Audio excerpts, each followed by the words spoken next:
let's talk about in the midst of your 6-man run, championship run. Yeah. The cameras was out. Cameras out. Yo, the cameras was out. Because, when you go someplace with them, yeah.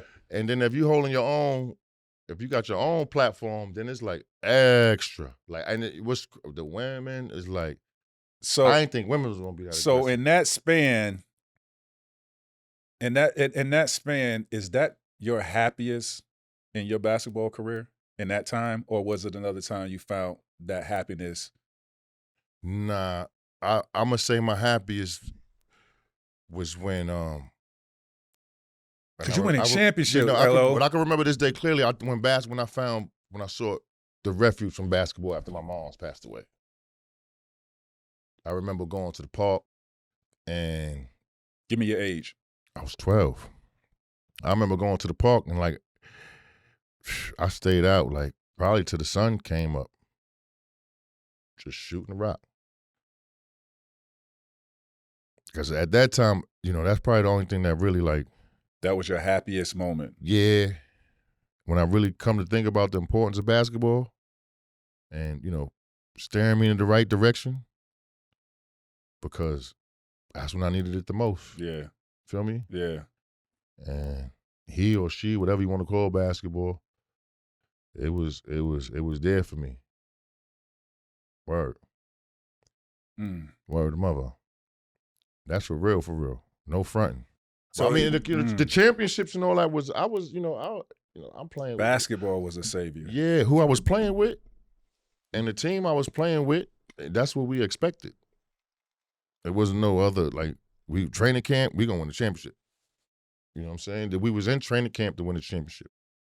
You know how sometimes you could get lead from somebody and they not even trying to teach you. Yeah, you just follow the direction. You feel me? You could just what he doing for us to be great. I'm gonna follow that. You know what I mean? That was Bean. Yeah. Let me tell you something about this dude. Bean? Yeah, he on a streak. He had 9 game winners, walk-offs, 3, 2, 1, and his 9th one, we in Milwaukee. You know how your adrenaline could still be pumping after the game? Yeah. So Derek Fisher sitting right there. He got the last seat in the back, and he's talking to himself. Yo. And this nigga is yelling. He's murmuring to himself, I'm better than Mike. Hey. I'm better than Mike. I said, what? You bugging. Low. But that was his, if you know basketball, that's what he was trying to, low. He was trying to go. No, bro. I told this exact story when we were younger. When I used to stay with him at his house. Yeah. He was saying the same thing. Yo. And I'm looking at him like you gotta be fucking out of your mind. You bugging. But, at 19 years old. He was saying the exact same thing where I told this story. He was like, yo, he was just yes, talking to himself. He was doing the same thing. I'm better than Mike. Yes. Fuck, this nigga is crazy. Straight up. But I mean, I learned from him just by being on the court with him. Determination, will. Savant, man. He just gave everything. A super hunter. Yeah. Like obsessed with the game. And passive. You don't have too many like that. Well, I would say probably with losing more than the game. They ain't gonna want to lose nothing. I don't ever think he lost when you a sprint or whatever, start practice off, he the first one. And you gotta watch him too, because he's real tricky in the shit. He's sneaky with the shit that he does too, and how he likes to, set you up and test you in certain. Always. Or did he ever test you to see because he who you are, like what he got in you? But he knew I was on the same page as he was. Right. With the shit, I don't care who we got to play against. I'm gonna play as hard as I can, and whatever I got in me, I'm gonna try to bring it out. Real rap. Yeah. No, he never really. I read it was one book he had. He called me the glue. You held it down low. Feel me? Because he the leader on the court, but we spend most of the time off the court, right? Practice, talking, locker room. Somebody got to keep it light. You feel me? It can't be 100 miles an hour every day. Right. You're going to be like the boss. Ain't nobody want to come to work. Ain't nobody going to want to work with you. Right. I think I was like the buffer.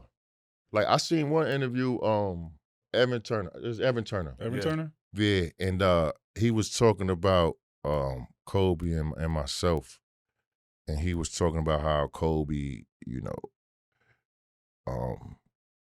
was the king of the court, but Lamar had the street. What do you mean by that? I don't know, but I took pride in it. Yeah. But yeah, I did have the street though, like in the right and the wrong reasons, because I was in them. You know what I'm saying? And I ain't really have to be in them. I'm a Laker. I'm a reality show star. Tell us a teammate that you've had over your career that you had the most chemistry with. That you think like we are well bonded and we connect, understand each other. Pau understand the game. Y'all work well together. Yeah. I would say Bean, but he ain't passed. Join on YouTube, they got it say like, man, we got a lot of plays where we interact. And I would say when he run to the pinch post and I got the ball on top of the key, I knew if he was gonna go for the And go back door. Yeah, you know what I mean? So instantaneously it gotta be probably Kobe, and I'm gonna say Luke Walton. Shout out to Luke Walton. Word. All smart basketball players. Yeah. Yeah. Luke Walton too. He knew the game. Yeah, if we ran a pick and roll together, we probably came up with something. Yeah, I wish me and Kobe had like within the offense, but we ain't never really have no 2-man offense together. Like him and Pau at the end of the game would run pick and roll, and then I'll come up to the high, and then feed it to Pau or feed it to the cutter. It's just something, something just you the see feel, within like, it. Yeah. Yeah, I get You know what that. I'm saying? Yeah. He ain't gonna always make it easy. He gonna always run to it. He ain't gonna get it back. That's You know why what they I'm put you in that position. 'Cause Yeah. you knew how to make the right play. Yeah. But Luke and Pau too. Because Pau, the first night we had Pau, you would think he had a whole training camp of the offense. That's how smart that bastard is.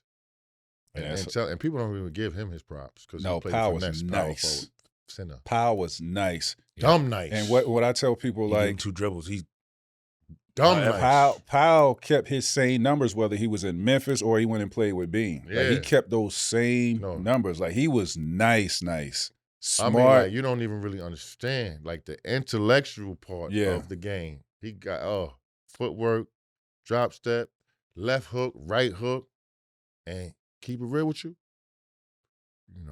Remember we was talking about KG being an intimidator and all of that? Mm-hmm. Pau backed all that. Young Pau was backing that shit down. Yeah.